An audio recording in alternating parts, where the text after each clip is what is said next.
Decline is a choice, and it is not the choice that we will do. Meloni wants Italians to be having babies. What she doesn't want, immigrants coming in and having babies here who are not Italian. Okay, at the beginning we were talking only about how we were redistributing illegal migrants coming to Italy. Now we are talking mainly about how to stop illegal migration. Giorgia Meloni defies the EU migration pact because Italy refuses to carry a burden the rest of Europe only debates.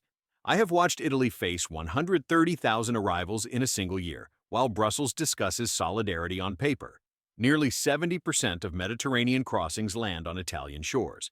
This moment exposes exactly what Brussels avoids. State of emergency in Italy is, of course, a national decision.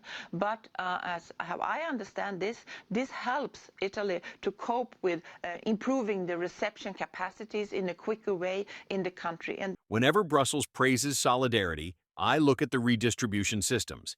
They relocate barely 3 to 4% of the people arriving. That is statistical noise, not a policy. Italy is told to show responsibility, to show compassion, to show stability. But what exactly is Brussels showing in return? If you examine the numbers honestly, it becomes obvious. Europe depends on Italy to absorb the impact while the political language disguises that dependency as shared duty. Meloni has been repeating this for months. These are not complaints.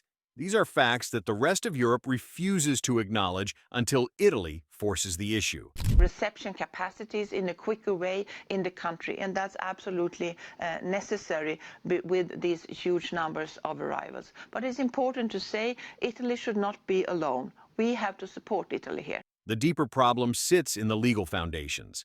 The Dublin and Geneva frameworks were written in a world that no longer exists.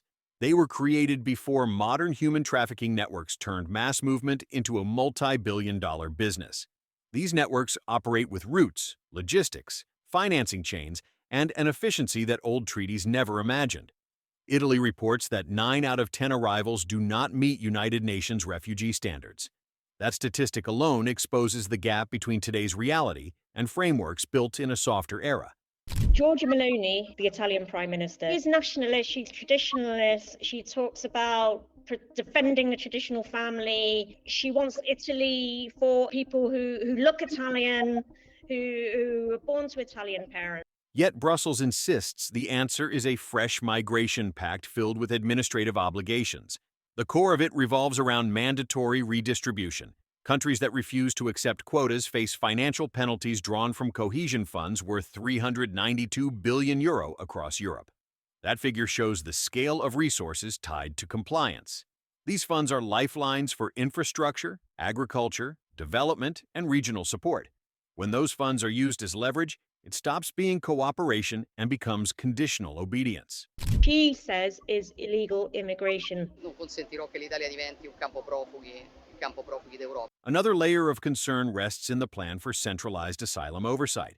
A European asylum chamber could overrule national decisions with no direct accountability to the voters who live with the results.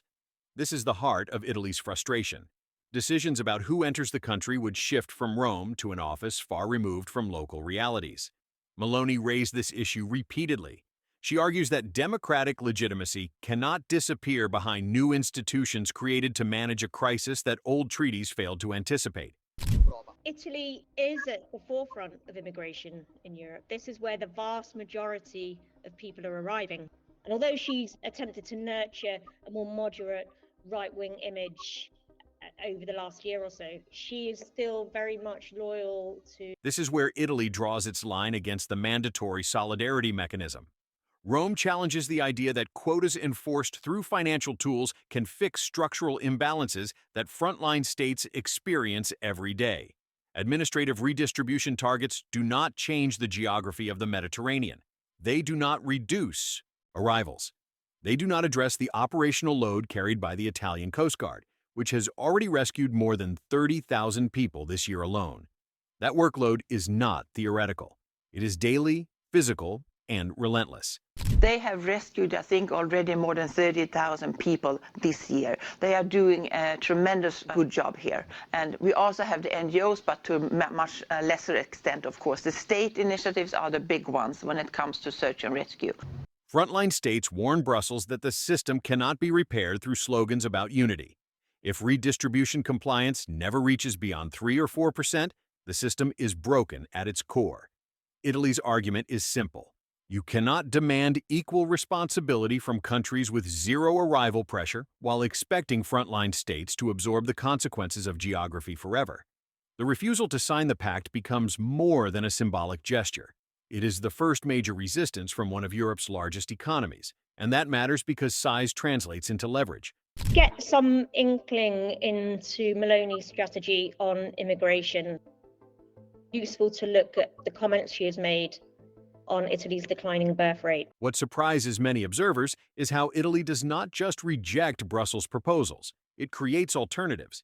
The offshore processing agreement with Albania gives Italy real control over asylum procedures. It is a model built on management, not rhetoric. This approach avoids the endless legal disputes that paralyze EU systems. Brussels questioned it when the agreement was announced. Then other states expressed interest. The criticism softened.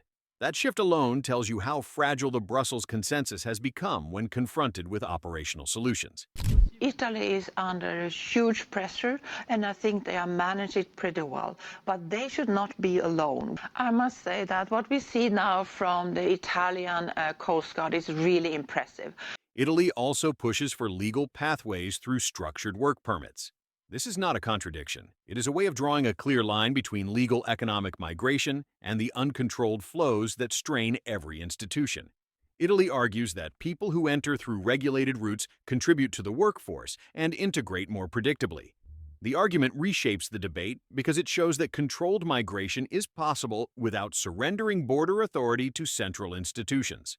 I think that a quota of legal migration where it can be fully integrated can make a positive contribution to our economies, but I remain convinced that it would be more responsible for us to entrust European citizens with the solution to the European welfare system crisis. Decline is a choice. Rome presents all of this as a blueprint. Orderly migration is possible, responsible planning is possible, but it requires national authority over decisions, not forced redistribution.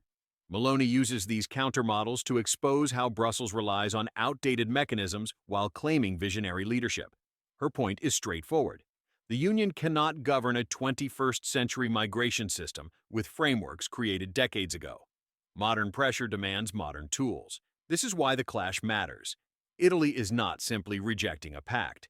It is revealing a structural imbalance that has lasted too long. The numbers prove it. The geography proves it. The lived experience on Italy's shores proves it. Every time Rome lays out real alternatives, the silence in Brussels becomes louder. And every time the pact relies on penalties rather than operational logic, Italy's case strengthens. People within her government have spoken about their concerns over Italians being at risk of ethnic substitution. L'idea della sostituzione etnica, vabbè, gli italiani fanno meno figli, li sostituiamo con qualcun altro. Non è quella la strada. The first cracks appear here, not in speeches, in numbers, in burdens, in the simple truth that one country cannot continue managing what an entire continent claims to share. That truth forces the conversation in a direction Brussels tried to avoid, and Italy refuses to step back from it. Inside the European Council chamber, you could feel the tension before anyone spoke. Reports describe the German chancellor pressing every country to fall in line with the Migration Pact. His argument carried the familiar tone of Brussels' central doctrine, a message that decisions already agreed in committees must be honored without hesitation. Italy felt the pressure most intensely. When Meloni delivered her response, it was measured but unmistakable. She spoke about national identity in a room that often reduces identity to administrative language. She reminded Europe that Italy is more than an entry point for statistics. It is a nation with its own history, its own voters, and its own right to decide how authority is exercised inside its borders. In September, sensible people. Now, far from being some extremists that our mainstream media claim, Meloni is a deeply principled politician who has a habit of telling it like it is. The situation with Macron added another layer to the political theater. Reports suggest that in private conversations, he acknowledged Italy's concerns. Behind closed doors, he appeared willing to understand the frontline burden and the structural imbalance. Yet, the moment negotiations reached their peak, he reversed course. Publicly, he returned to alignment with Germany. This dual position revealed the pressure France faces whenever German leadership claims priority in defining the European agenda. Italy saw the contradiction clearly. Many other states did too. The challenges, however, is getting some member states on board with, for example, the EU's redistribution programme, because she also allies with Viktor Orban in Hungary, who doesn't want to take anyone else's migrants. Hungary, Slovakia, Poland, Austria, and the Czech Republic have already signaled alignment with Italy on treaty reform. They want a Europe where authority flows from national governments toward institutions, not the other way around. Meloni's decision to resist the pact gives them a precedent. It shows that dissent does not lead to isolation. It leads to influence when backed with clear arguments and operational statistics. France is still very divided, and the European Commission also recognises that they need to work alongside Meloni because she has already carved a very influential role for herself on the theme of immigration in Europe. So Analysts looking ahead to the next European Parliament predict that sovereignty-oriented parties could secure 40 to 45% of the seats. That is not a minor shift. It is a redirection of the political center of gravity. European academics describe it as a continental drift toward reasserted national control. They argue that the political space is moving further away from federalist ambitions and closer to a model that respects national agency while still engaging with collective goals. Inside Italy, the public response strengthened Meloni's position significantly. Polls showing 76% approval for her stance speak for themselves. This support crosses ideological lines in a way Italian politics rarely sees. Even labor unions, long critical of right-leaning governments, acknowledge the operational burden Italy carries.